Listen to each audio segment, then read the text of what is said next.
Hey, welcome everybody. We are back in the studio for from Genesis to Revelation. For from Genesis. Try saying that fast. For from Genesis to Revelation. Four from Genesis to Revelation. Four from Genesis to Revelation. Four As from you can Genesis see, to Revelation. Four my from chord Genesis work to is Revelation. not really there with this one.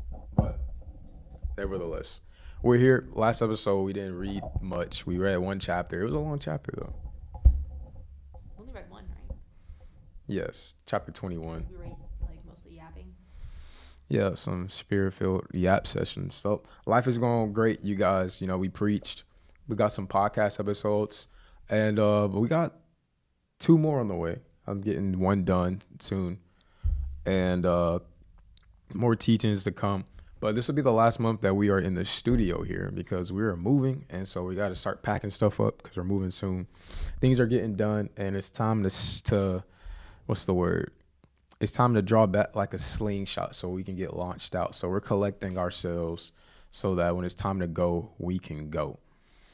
Nevertheless, though, we'll keep doing Friday broadcasts as long as there's not revival. Man, see, that's the thing about January.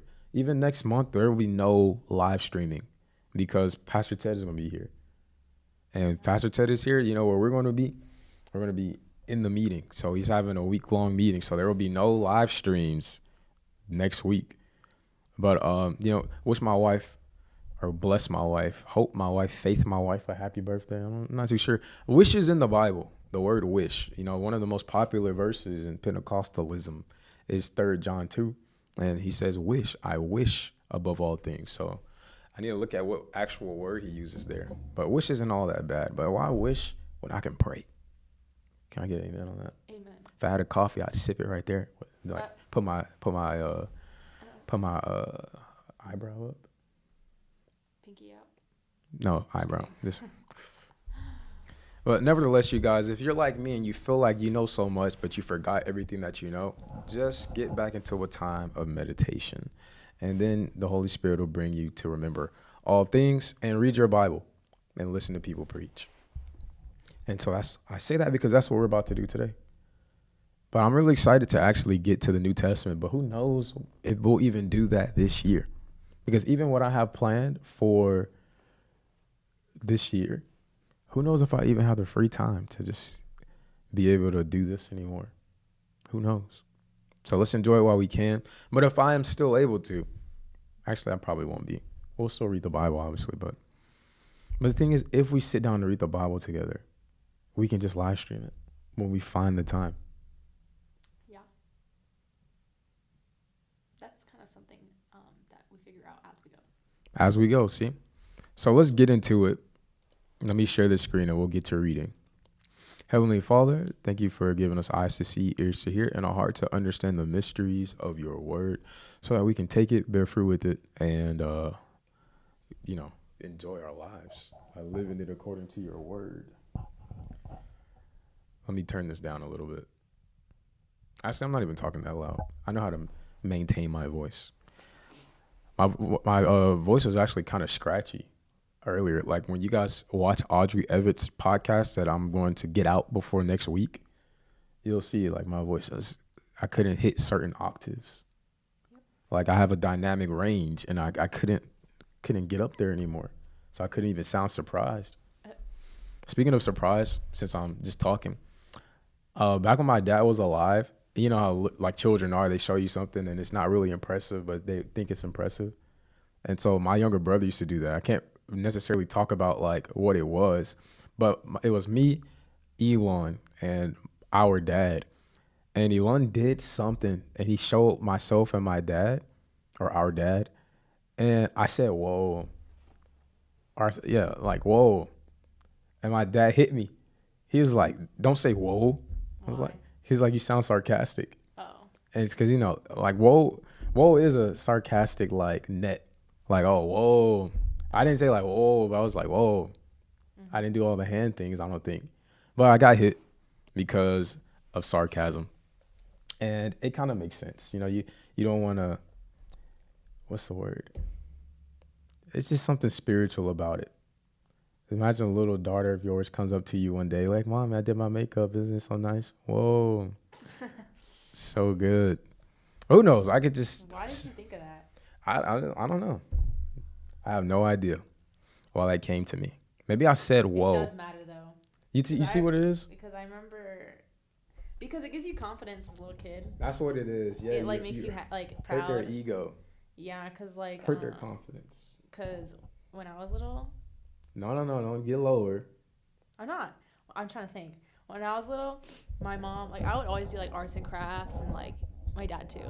I would always be doing something and having something to show to my mom, or I'll always be like, because I was really good at like art. So in art class, I would be like one of the best people in the class, and I would show them my artwork, or like I'll bake something and show them something, or build something in my room, and I'll be so excited to show my mom, and she will just always be over ecstatic about whatever it was. Yeah, your And it mom makes you has feel that good energy. Yeah. So as a child because it makes you feel like you did something good yeah, and important. yeah. So don't use "whoa," don't use "wow" when reacting to what children do. Pop culture's done a good job of giving us more reaction words, though. You know, there's OMG. There's like, "Wow, you cooked." You know, all right. I know bangers, and that's Oh a my banger. gosh.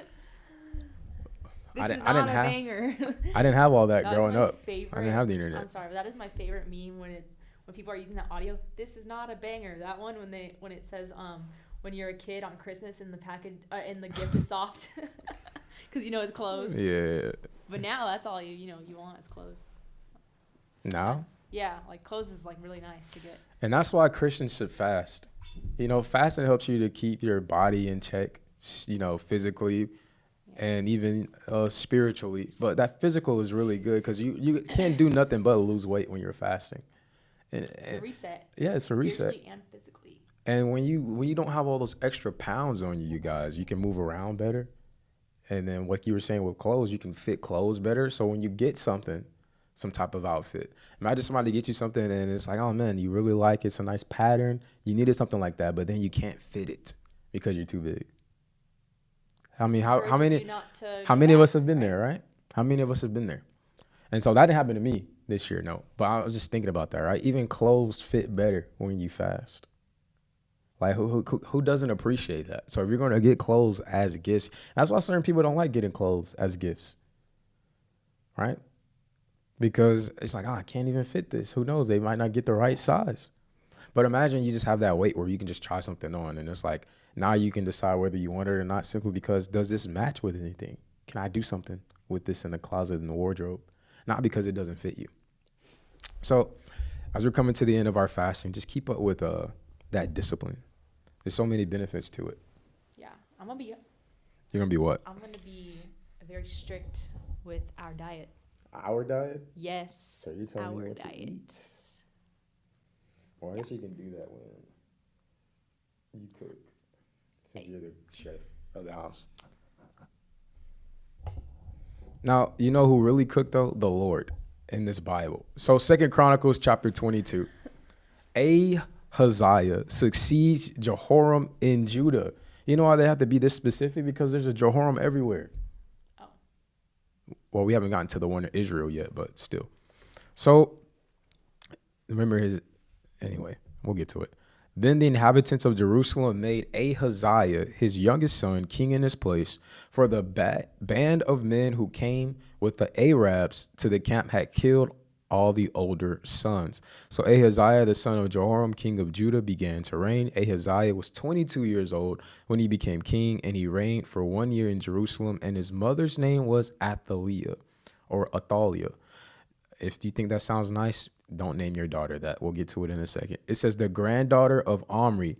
He also walked in the ways of the house of Ahab, for his mother was his counselor to act wickedly. You see that? So this was his mother. She's a granddaughter of Omri.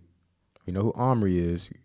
It says, then he walked in the ways of the house of Ahab because his mom was his counselor. So he did evil in the sight of the Lord, like the house of Ahab, for they were his counselors after the death of his father to his own destruction. And so check that out. His father was destroyed by taking counsel from the house of Ahab, and his son did the same thing. Now, this all began because Jehoshaphat married a daughter of Ahab. That was their father. So Ahaziah allies with Jehoram of Israel now. So it says he also walked by their counsel and went with Jehoram, the son of Ahab, king of Israel. And that's really interesting because his dad's name is Jehoram. We're talking about Ahaziah. So Ahaziah succeeds his dad in Judah. And he has a cousin in Israel who has the same name as his father. Okay. And went with Jehoram, the king of Ahab, king of Israel, to wage war against Hazael, maybe Hazael, king of Aram at Ramoth Gilead. It says, but the Arameans wounded Joram, the one from Israel. This is the shortened form of Jehoram. Jehorable. That's probably why, if I was like in like I don't know, where people go to gather and gossip back in that day, if I was there, I would have started that was his nickname. Well, they didn't speak English, but anyway, if this was a skit, it'd be funny. So he returned to be healed in Jezreel of the wounds which they had inflicted on him at Ramah. It says, when he fought against Hazael, king of Aram, and Ahaziah, the son of Jehoram, king of Judah, went down to see him, the son of Ahab, in Jezreel, because he was sick. Now, if you remember last book, what happened to these guys? Somebody pulls up like a wild man. Now, the destruction of Ahaziah was from God in that he went to Joram. Check that out.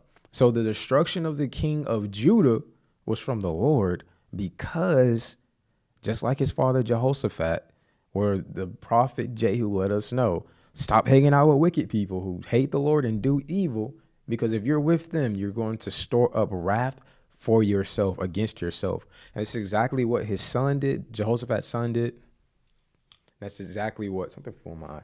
That's exactly what Jehoshaphat's grandson is doing. And so it says this king's destruction, Jehoshaphat's grandson's destruction, was from the Lord because he kept hanging out with wicked people. We got to get that through our skulls. Stop hanging out with wicked people. Stop hanging out with people that hate the Lord. Stop hanging out with people that do evil. You hear testimony after testimony, somebody gets saved and they're going through the process of consecrating their life because the Lord has sanctified them. So they don't feel the pleasure in the things that they used to do that's of the world anymore, but they're so used to it, they don't break the pattern immediately for whatever reason. And so because they don't break that pattern immediately, they keep hanging out with the same people. And imagine you keep going to somebody's house and all they do is smoke weed. That's what y'all used to do. That was how y'all bonded. And you keep hanging out with this person because you are so delighted that all the trouble in your life is gone. You have peace in your life now. You don't need the drugs anymore, but you're hanging out with people that still need the drugs. So you think you're going to go over to them and it's like, man, witness to them, evangelize to them, do this and do that. And they're blowing the weed in your face. Just a waste of time. It's just a waste of time. And energy. And imagine you just get saved. Man, there's this story about a guy who got released from prison and he didn't have any family to pick him up. But you know who came and picked him up? One of the members of the gang that he was in, where he took a charge for that gang. So he gets released from prison and the guy that picks him up has weed in the car. And on the way home, they get pulled over. Something about the tags. And then the car gets searched. And guess what they find in the car? And guess who goes back to prison? That's crazy. Yeah. The same day. Wait, whose car? The guy who picked them up had weed in the car. And then they get pulled over. Yeah. And imagine how often... associate with wicked people. Imagine that guy was saved already in the prison, Yeah, but I'm just saying that, like, even in the natural, that's how that works. You hang out with the wrong people. Like, you can watch any TV show. This only happened to this character I like because they hung out with this doofus right here. Mm-hmm. And that's why I can't watch TV anymore, especially dramas. Because if you really pay attention to shows like how I do, all you see is that these characters are actually so dumb. And the only reason this show is still going on is because the characters keep making dumb decisions. This is from my jacket. The feathers are always flying around. But, I mean, come on. This is just another way of saying that You got to not be unequal. Don't be unequally yoked with non-believers. It matters who you're around. Your environment has an effect on you, whether you want it to or not. Your environment has an effect on you. And if you remain in an environment where these people are storing up wrath for themselves, if you don't allow yourself to be removed like Lot, and you stay there, when God finally pours out his just judgment on that place for whatever wickedness they are doing, you're going to get it too. And it can get severe. For these guys, it's severe. Like imagine hanging out with some people and then you go to the place where the drug dealer deals and the police are plotting to raid the place tonight and you're there. And then instead of just giving it up, the people think there's some gangsters in there and they pull out guns and start shooting and now everybody's getting shot. You think that sounds crazy, but hey, that's how lethal it is here in the Bible, and this really happened.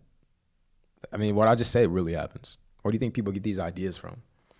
So, verse 7 says in the second sentence, "For when he arrived, he went out with Jehoram against Jehu, the son of Nimshi, whom the Lord had anointed to eliminate the house of Ahab." So God sent the vindicator, Jehu from Israel, not the prophet Jehu from Judah, to destroy Jehoram of Israel. And it turns out during that same time Ahab went to do that, Ahaziah was there. And so now how you can be blessed by association. Now you can be condemned by association. Look at the title of this next part. Jehu murders princes of Judah.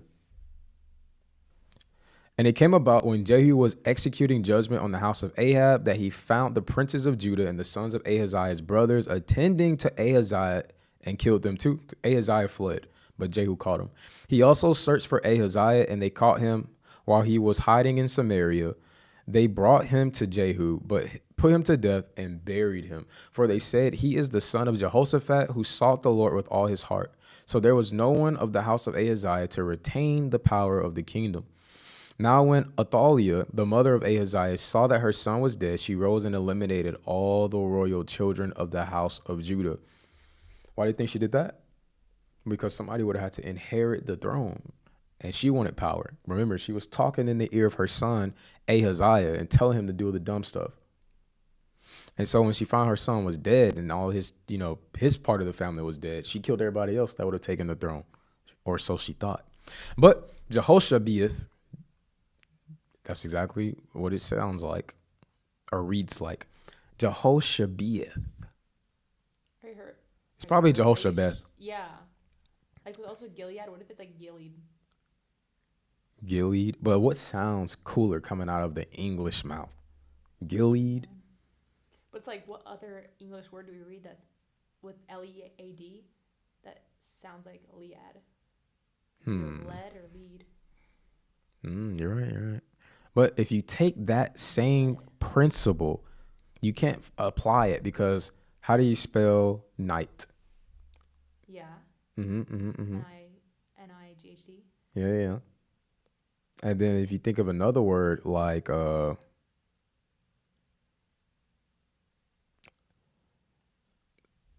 Knight, like an actual like soldier, K-N-I. No. Those are homo whatevers. Homophones maybe. But no, there's like N-I-T-E. There's a word. Knit? No. That's still night. Like infinite. Even still. It's not infinite. They're like English words where they're spelled the same but pronounced differently. Oh, like red and red. No. That's the. Never mind. Whatever. Doesn't matter. But you do make a solid case because even if you even think about the word reed, it could be Gilead. Could be Gilead. There's all these English words that are spelled the same but sound differently. Yep. And they're like you would think they rhyme because they end the same way, but they don't, and they're pronounced completely different. And I can't think of any of them right now. Let's see. Isn't it crazy how you can't rhyme orange with anything? I think somebody rhymed it with door hinge. Orange door hinge. Kind of does work. Or is it orange this whole time? No. Orange. Those are spelled way different. No, see, but the thing is, if you could rhyme Wisconsin with mansion, then you No. can rhyme orange with door hinge. T-Pain did it. Door hinge, orange. No. Yeah, it does rhyme. Yeah, T-Pain rhymed. Yeah, so those rhyme. I'm glad you are on the same page now. Nevertheless, let's get back to what really matters. Getting off on these little conversations. So his mom, like, come on. I wish I call in somebody who has all the facilities to make a TV show, but they just need help making ideas. Because I'll just sit there and I'll just read the Bible to them and help them to make this happen. And I'll get the money. Do I have the facilities though to make the show? All you have to do is send them these videos and be like, hey, make a show out of this, and then pay them the difference. No, I need to be on the board. I need to be on the executive board for the producers and directors on both of those. To really tell them how to do this thing. Okay. Yeah. And I don't need them casting random people. Maybe that's something you can do when we're older. Maybe I just called it in. Oh, I thought for like someone else. Yeah, there's gonna be people in the congregation that like do that. You know how Stephen Furtick helps his people, the elevation worship, and everybody make songs. He preaches, makes songs, and helps them, and just has them sing it. Or I'm sure they make songs together, but still, he just helps them to create that stuff. So when I meet the person that does that, I'll help them become a millionaire by helping them to make these biblical stories, nice dramas or TV shows or whatever. If Jesus tarries, even that, if Jesus tarries holds so much more weight now. You know what tarries means, right? It means wait. See what I did there? The homonyms. I said hold, wait, and then wait. No, I didn't hear you say that. No, I'm saying, did you catch that? Because I was like, it holds so much weight now. The word tarry. Oh. And the word tarry means to wait, but wait as in like mass, and then wait as in to stop. Yeah. Okay. It's a little too deep. A little too deep. No, I get it. I just didn't. It's a little too deep. It's okay. Yeah, you didn't catch it because it was a little too deep. You didn't go low enough for to catch it. Yeah, sure. Somebody say deeper. In the Bible, the deep calls upon the deep. Wait, are you going to stay here? Come on. I wanted to see if the snow's still there. Go ahead. Oh, yeah, guys, it's snowing today. I want it to still be on. You can go check. No. I'd have to open the blinds.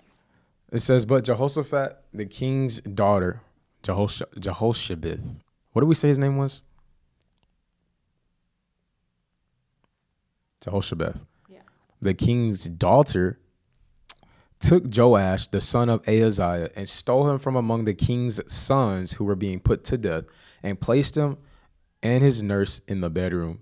So Jehoshabeth, the daughter of King Jehoram, the wife of Jehoiada, the priest, for she was the sister of Ahaziah, hid them from Athaliah so that she would not put him to death. He kept himself hidden with them in the house of God for 6 years. Sheesh. While Athaliah reigned over the land. 6 years.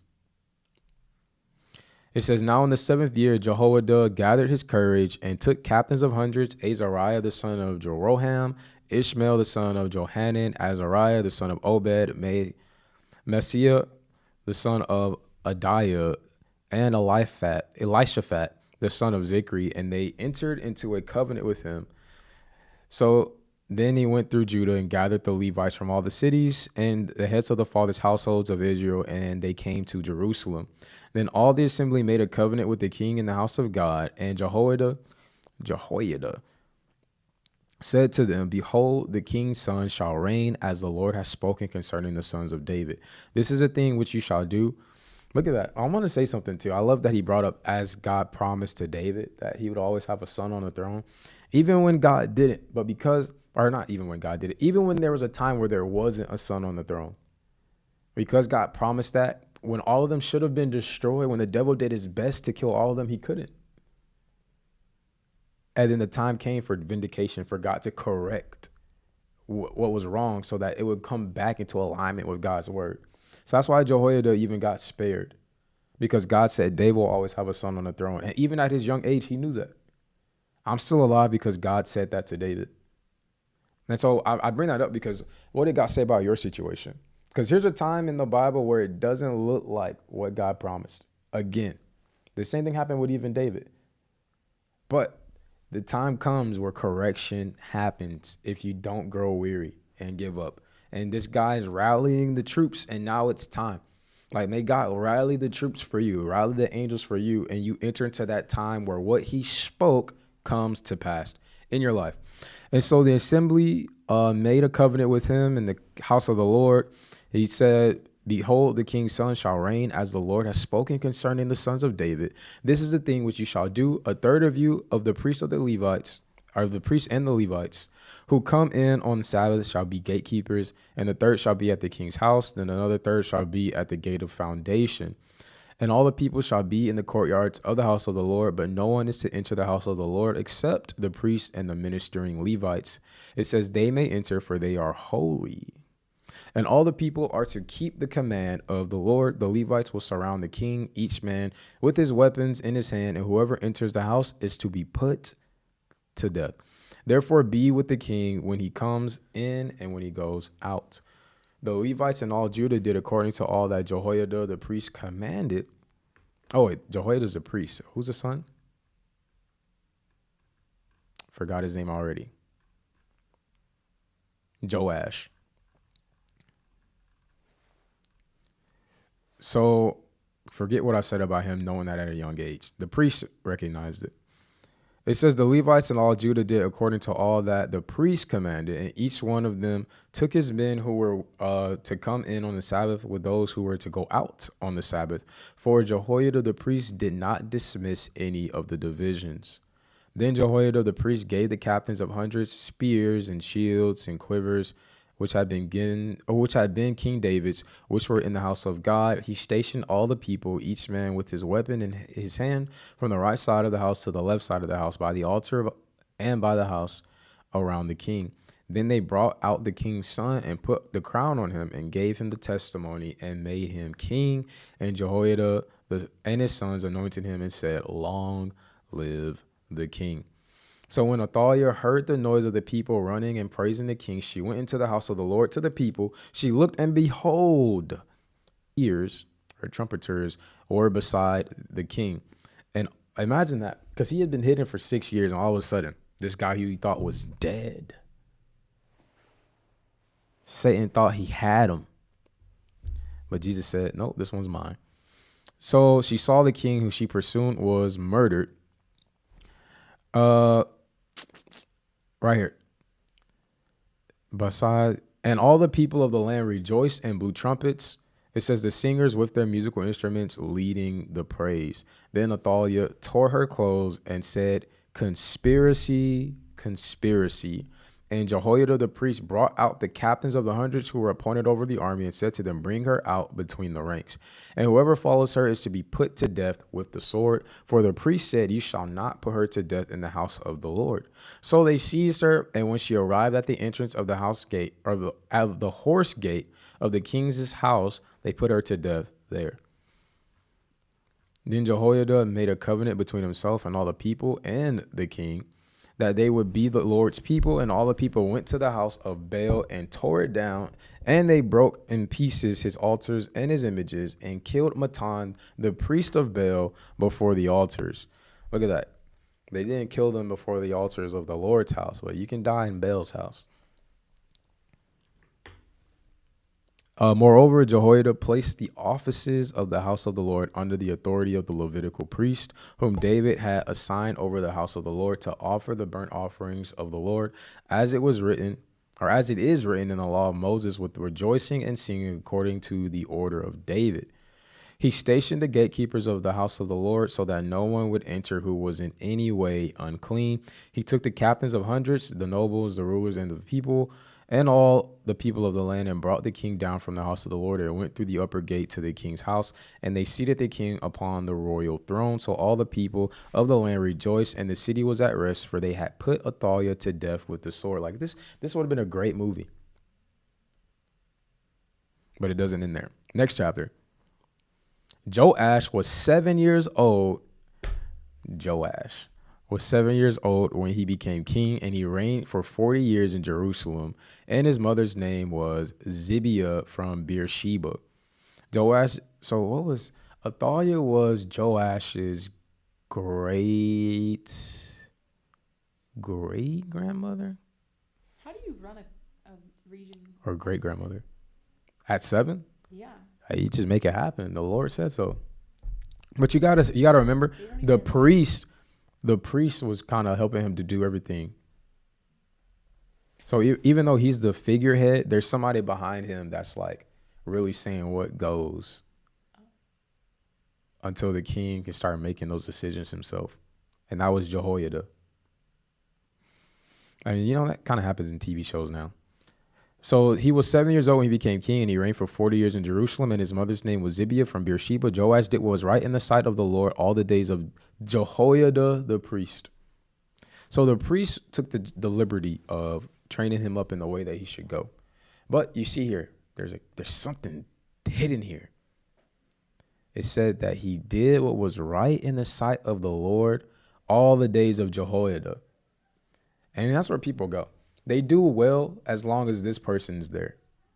They do righteously as long as this person's there, right?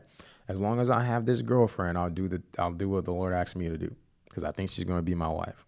What happens when you break up? I'm done with church. God's not real. Anyway, Jehoiada took 2 wives for him, and he fathered sons and daughters. Now it came about after this that Joash decided to restore the house of the Lord. He gathered the priests and the Levites and said to them, "Go out to the cities of Judah and collect money from all Israel to repair the house of God annually, and you shall do the work quickly." But the Levites did not act quickly. So the king summoned Jehoiada, the chief priest, and said to him, "Why have you not required the Levites to bring in from Judah and from Jerusalem the contributions of Moses, the servant of the Lord, and the congregation of Israel for the tent of the testimony? For the sons of the wicked Athaliah had broken into the house of God and even used the holy things of the house of the Lord for the Baals." Oh, so they did take from the temple. Yikes. So the king commanded, and they made a chest and set it outside by the gate of the house of the Lord. And they made a proclamation in Judah and Jerusalem to bring to the Lord the contributions commanded by Moses, the servant of God, on Israel in the wilderness. It says all the officers and all the people rejoiced, and they brought in their contributions and dropped it into the chest until they had finished. It happened that whenever the chest was brought to the king's officers by the Levites, and they saw that the money was substantial, the king's scribe and the chief priest officer would come and empty the chest and pick it up and return it to its place. They did this daily and collected a large amount of money. The king and Jehoiada gave it to those who did the work of the service of the house of the Lord, and they hired masons and carpenters to restore the house of the Lord, and also workers in iron and bronze to repair the house of the Lord. So the workmen labored, and the repair work progressed in their hands, and they restored the house of God according to its specifications and strengthened it. When they had finished, they brought the rest of the money before the king and Jehoiada, and it was made into utensils for the house of the Lord, utensils for their services and the burnt offerings, and pans and utensils of gold and silver. And they offered burnt offerings in the house of the Lord continually all the days of the priest. Now the priest reached a good old age and died at 130. Wow. And they buried him in the city of David with the kings, because he had done well in Israel and for God and his house. And yeah, Jehoiada had a great run. Had a great run. A very humble thing that he did there. So he got to live to 130. It says, but after the death of Jehoiada, the officials of Judah came and bowed down to the king, and the king listened to them, and they abandoned the house of the Lord the God of their fathers, and served the Asherim and the idols. I don't even like, how does this even happen? There's a lot in between there that we don't know. It's like the in between Genesis 1 and 1 and Genesis 1 and 2. What happened in between that? But they abandoned the house of the Lord, and they served the Asherim and the idols. So wrath came upon Judah and Jerusalem for this guilt of theirs. Yet he sent prophets to them to bring them back to the Lord. Wow. Highlight that verse. Yet the Lord sent prophets to bring them back, and they testified against them, but they would not listen. Then the Spirit of God covered Zechariah, the son of Jehoiada the priest, like clothing, and he stood above the people and said to them, now see, look at that. You see what the Father did, how righteous the Father was, and then the Spirit of God rests upon the Son. And the Son says to the congregation, this is what God has said. Why do you break the commandments of the Lord and do not prosper? Highlight that verse. So we see another direct correlation to not prospering is exactly what he says. You're breaking the commandments. Now, if you would go back as early as Joshua 1 and 8, what does he say? If you do the commandments, Joshua, you will prosper and have good success. Why are people having bad success? Because they are breaking the commandments. You can't deny that correlation there. And so there's too much to say. Because you have abandoned the Lord, he has also abandoned you. So they conspired against him, and at the man, you know, the Spirit of the Lord came upon him for him to say this right here. It took boldness to let this out of your mouth. And we see why, because this is what the people are on. They conspired against him. At the command of the king, they stoned him to death in the courtyard of the house of the Lord. So the king, the one who was raised up under Jehoiada to follow God, the one that turned his back, is now stoning people for telling him, you need to go back to the Lord. And this is what that verse says about, like, it's impossible to renew somebody unto repentance who has tasted and seen and still went away.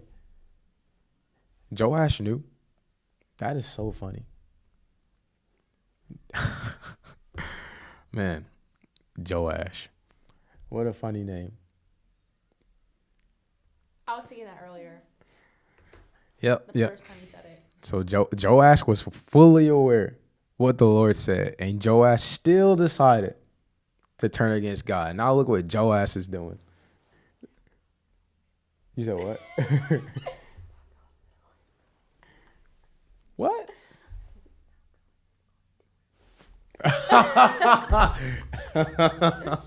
And now God got to judge Joash.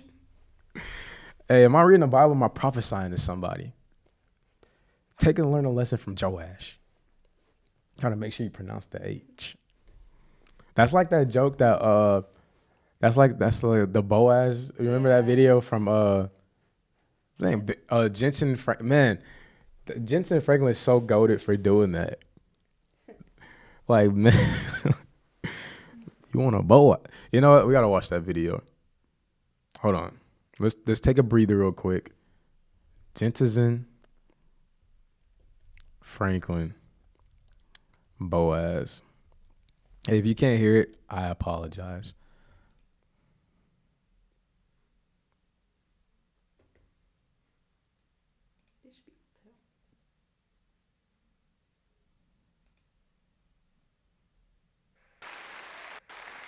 You know, everybody's trying to get right.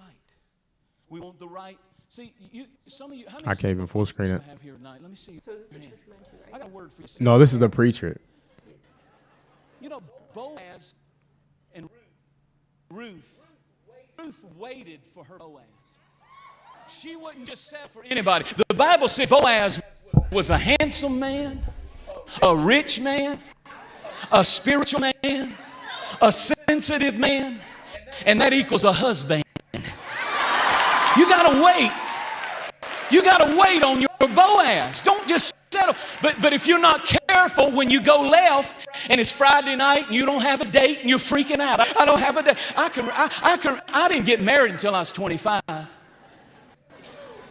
And you know, I just made a decision. I knew there was a call on my life, and I just said I'm not gonna go out and date just anybody and everybody.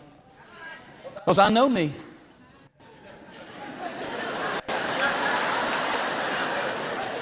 So I can remember, Pastor Hagee, I used to get ready and get all dressed up on Friday night to see what I would look like if I did have a date.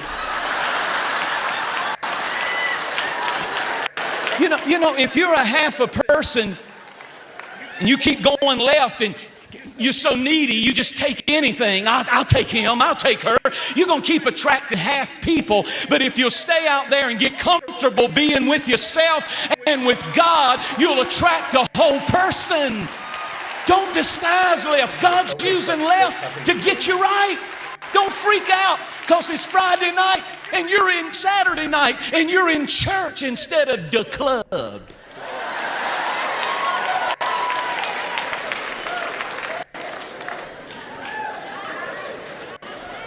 Boaz has some relatives, and if you don't watch it, you won't get the one God has for you. You'll get his relatives. To the girls, I found this on the internet. He has, Boaz is spelled B-O-A-Z. Everybody say B-O-A-Z. And so he's got some relatives called broke ass, po ass, lying ass, cheating ass, dumb ass, drunk ass. Don't go out with him. Cheap ass. Turn to somebody and say, I dated him. Locked up ass, good for nothing ass, lazy ass, and especially his third cousin beating your ass. Wait on your Boaz and make sure he respects your ass. Now there's your word. You wanted a word? You got a word. Quit dating anything on two legs. Let God take you through some loneliness. Let God take you through the wilderness.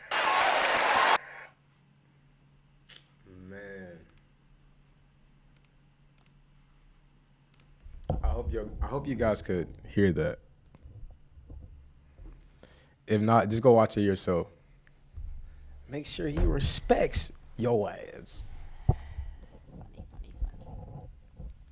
So yeah, don't be a Joash.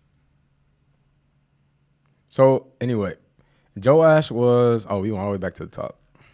What verse were we at? You know, this is honestly really crazy. Like, you murdered the son of the guy that spent so much, basically raised you himself. You killed his son. He should have been a brother to you. So the king conspired against him. At the command, they stoned him to death in the courtyard of the house of the Lord. So Joash, the king, did not remember the kindness which Zechariah's father, Jehoiada, had shown him, but he murdered his son. And as Zechariah died, he said, may the Lord see and avenge. People don't like when you say stuff like that today. They hate it. You need to check your heart, brother. I want the Lord to take vengeance. Now it happened at the turn of the year that the army of the Arameans came up against Joash. And they came to Judah and Jerusalem, destroyed all the officials of the people from among the people, and sent all their spoils to the king of Damascus. Indeed, the army of the Arameans came with a small number of men, yet the Lord handed a very great army over to them, because Judah and Joash had abandoned the Lord, the God of their fathers. So they executed judgment on Joash. Sorry, I had to finish that. Okay. So check that out. God caused them to lose a fight like it was back in, because of Achan and Ai. They had a large number of people, but they lost because God had rejected them as they rejected the Lord. It says, when they left him, for they left him very sick, his own servants conspired against him because of the blood of the son of Jehoiada the priest, because of Zechariah, and they murdered him on his bed. So then this guy dies, and they buried him in the city of David, but they did not bury him in the tombs of the kings. Now these are the men who conspired against him: Zabad, the son of Shimeath, and the Ammonite Tess. Oh, wait.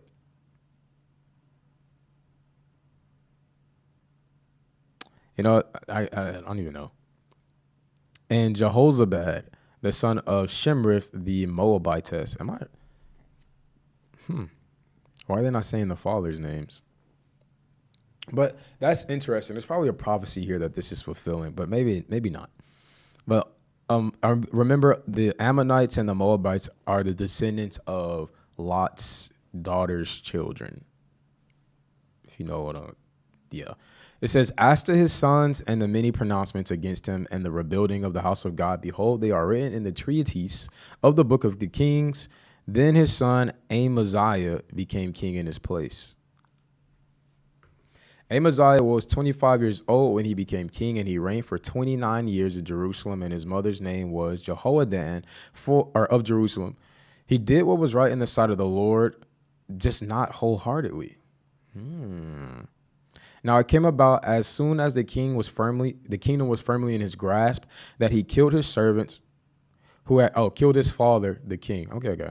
However, he did not put their children to death, but did as it is written in the law of the book of Moses, which the Lord commanded, saying, fathers shall not be put to death for sons, nor sons put to death for fathers, but each shall be put to death for his own sin. And this is why I realized this right here, this law is how I realized that when God says, I'll just do it in your son's day instead of yours, because their son ends up following after the same goofiness. Moreover, Amaziah assembled Judah and appointed them according to their fathers' households, under commanders of thousands and commanders of hundreds throughout Judah and Benjamin. And he took a census of those from 20 years old and upward, and found them to be 300,000 choice men, able to go to war and handle spear and shield.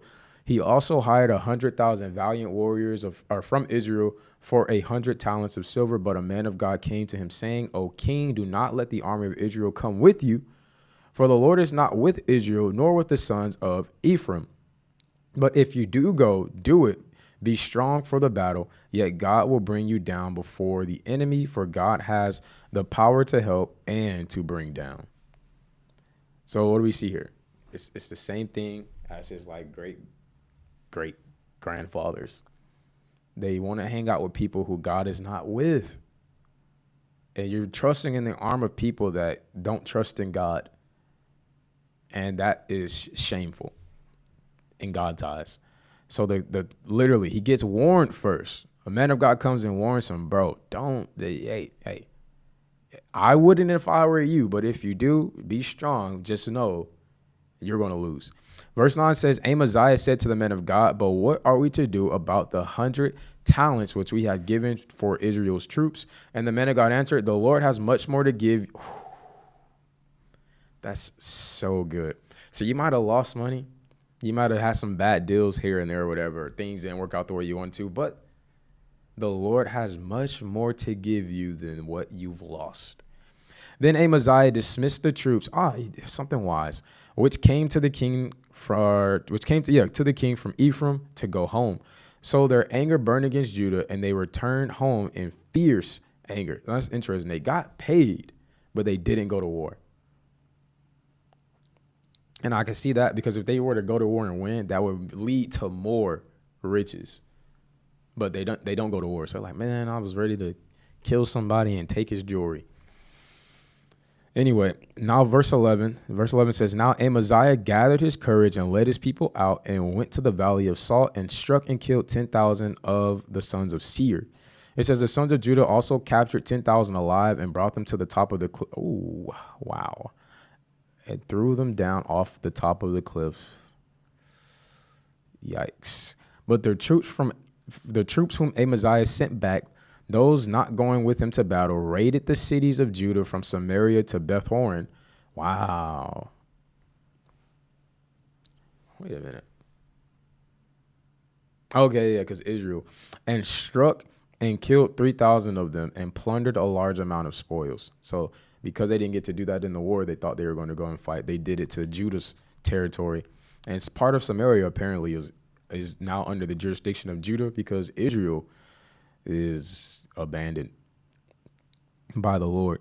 It says, now after Amaziah came from slaughtering the Edomites, he brought the gods of the sons of Seir and set them up as his gods. Then he bowed down before them and burned into...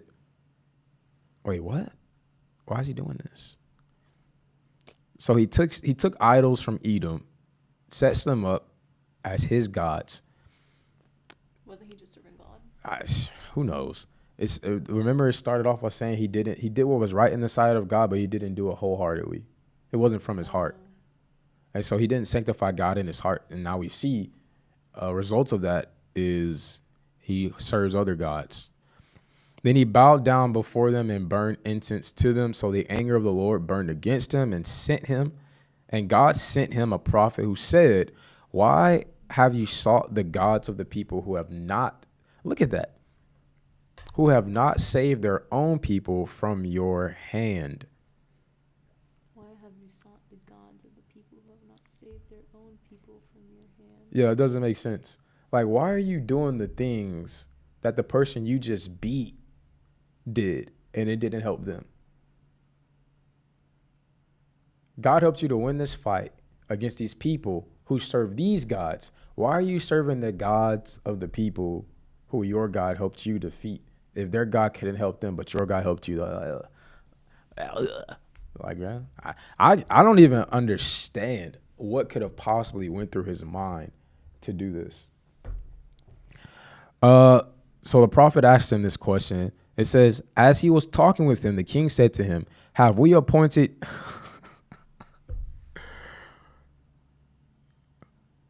Wow. So the prophet's coming and the prophet's admonishing him, correcting him. Like, hey, you see what you did here? Does that even make any sense? And then the king's response is, who made you royal counselor? He's like, oh, have we appointed you to be the royal counselor? Stop talking to me. Why should you be put to death? Then the prophet stopped. This is a crazy response. So then he gives him this rhetorical question. Since you're a royal counselor, tell me now, why should you be put to death? Then the prophet stopped and said, I know that God has planned to destroy you because you have done this and have not listened to my counsel. Then Amaziah, king of Judah, took counsel and sent word to Joash, the son of Jehoahaz, the son of Jehu, the king of Israel, saying, come, let's face each other. So this is Israelite people now. But Joash, the king of Israel, sent a reply to Amaziah, king of Judah, saying, the thorn bush that was in Lebanon sent word to the cedar that was in Lebanon, saying, give your daughter to my son in marriage. It says, but a wild beast that was in Lebanon passed by and trampled the thorn bush. You said, behold, you have defeated Edom, and your heart has lifted you up in boasting. Now stay home. Why should you provoke trouble so that you would fall, you and Judah with you? They put this comma in the wrong spot. It should be after trouble. Why should you provoke trouble, comma, so that you would fall, comma, you and Judah with you? That works too, though. How they put it right here? Yeah. Read it. That you would fall. You and Judah with you. Like, it kind of... You put emphasis on it. Yeah. Now stay home. Why should you provoke trouble so that you would fall? I'm still not feeling it. There could even be a comma right here behind the you and in front of the and. But anyway, I need to read it. I need to hear somebody who wrote it read it. But Amaziah would not listen, for it was from God. See, these commas are exactly where they're supposed to be.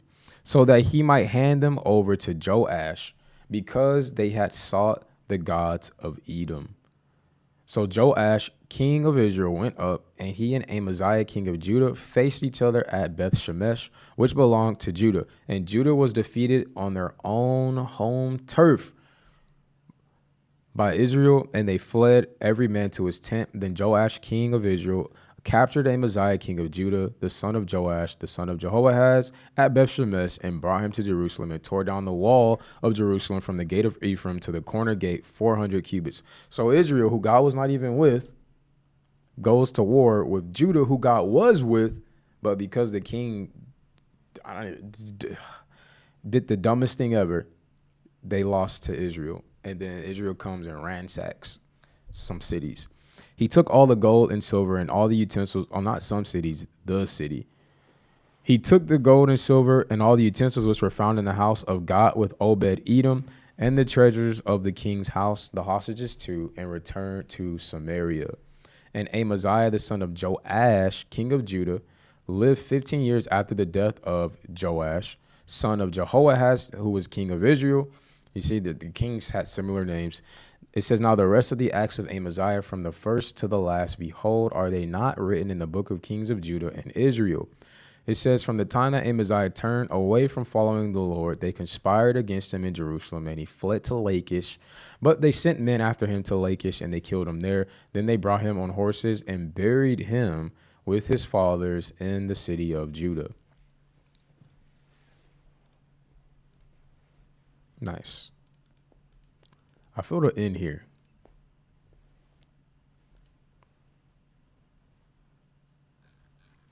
We got through 3 chapters, maybe 4.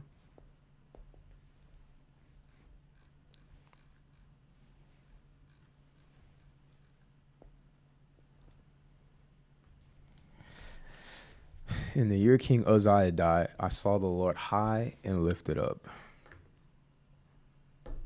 Okay, we'll pick up here on... Oh, today's Tuesday, yeah? Yeah, we'll pick up here Thursday in 2 Chronicles chapter 26. May you all enjoy this episode, and we will see you later.